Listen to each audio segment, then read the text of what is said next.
This reflection is for the 25th Sunday in Ordinary Time. Even by today's standards, St. Augustine would be considered a late convert and late vocation. He was baptized at age 33 and ordained at age 37. In his Confessions, the Doctor of Grace wrote, "Late have I loved you, beauty so ancient and so new. Late have I loved you. Lo, you were within, but I outside, seeking there for you." As he wrote this, St. Augustine had first-hand experience of God's grace calling out to him. Before St. Augustine went searching for God, God took the initiative of seeking him out. Though it took him longer than many, St. Augustine was received into the church and proceeded to do very great things. The story of St. Augustine relates well with this Sunday's Gospel reading. We hear about the landowner who called laborers to work in his vineyard. He begins at dawn and continues throughout the day. At the end of the day, something unexpected happens. The landowner pays all the laborers, including those who began work at dawn and those who began work at 5 p.m., the same amount. At first glance, this seems unjust, and the workers who arrived early grumble. The landowner replies, "Take what is yours and go.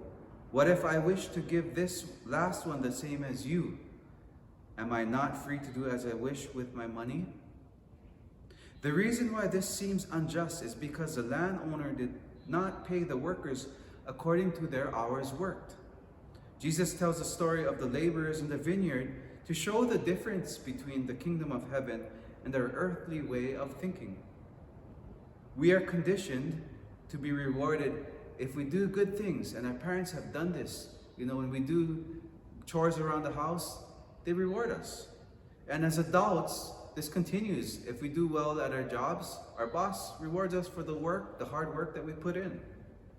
Hard work usually pays off, and tardiness, coming late to the party, usually doesn't. We get rewarded in proportion to the work we do. That's, a general rule. And this is called merit. The first reading points out how the scoundrel can turn to the Lord for mercy, to our God who is generous in forgiving. For God's ways are not our ways. The kingdom of heaven is not bound by notions of earthly merit or justice.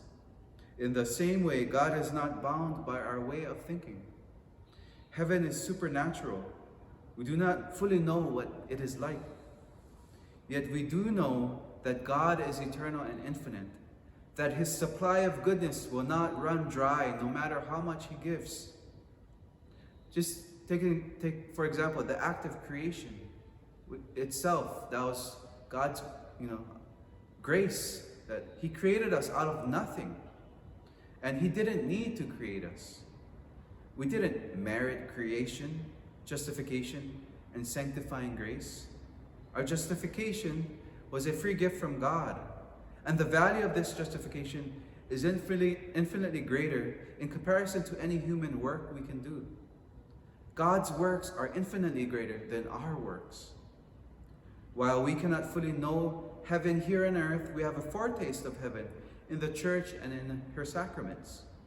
The gospel readings reveal more about God and his kingdom when it says, "The kingdom of heaven is like this or like that," and etc. The infant and adult who receive baptism, if they are well disposed, both enter the state of grace. Similar to the workers in the story, all people who listen to God's calling and enter into a relationship with him are received by God as his adopted children. But what exactly is grace?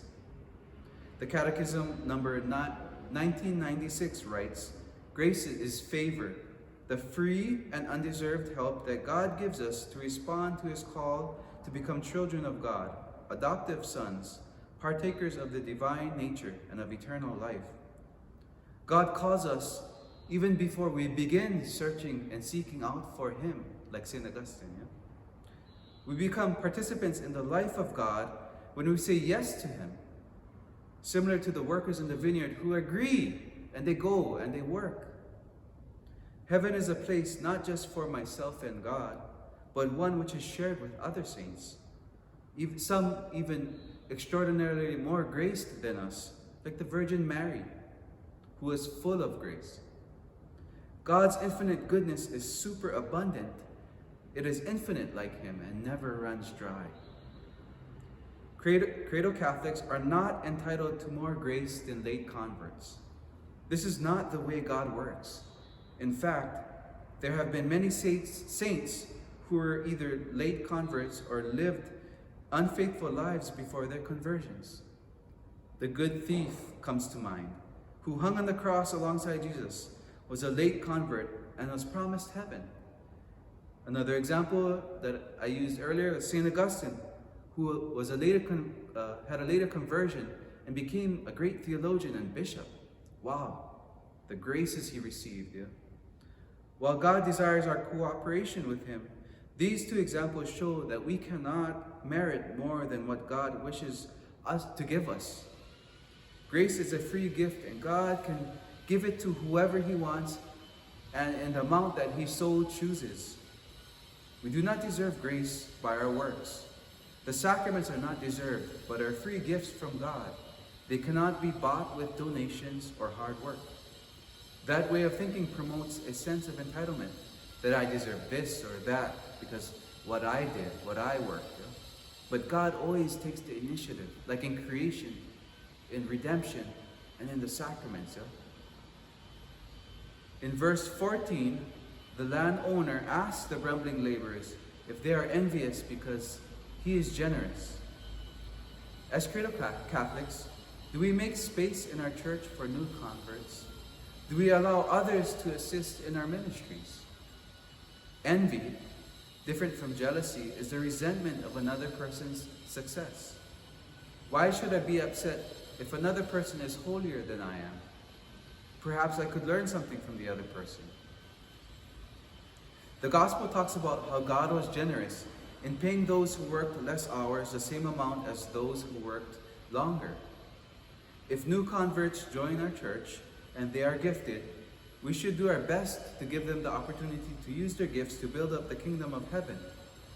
Regardless of how long I've been going to Mass, how many years I've been sitting in this pew, if somebody comes along, we should be hospitable. First of all, we should be hospitable to them.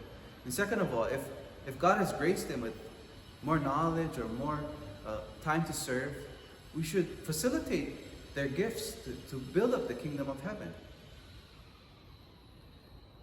The gospel makes a distinction with the laborers and the landowner. We laborers do not own the land. We have to remember that we are just passing by in this life. In the church militant here on earth, we are called to collaborate or cooperate with God's graces by sharing our gifts and graces with others. We are called to labor in God's vineyard for the salvation of our own souls and other people's souls, regardless of how many gifts we have been given. May we give thanks to God for all the graces we have received. God bless.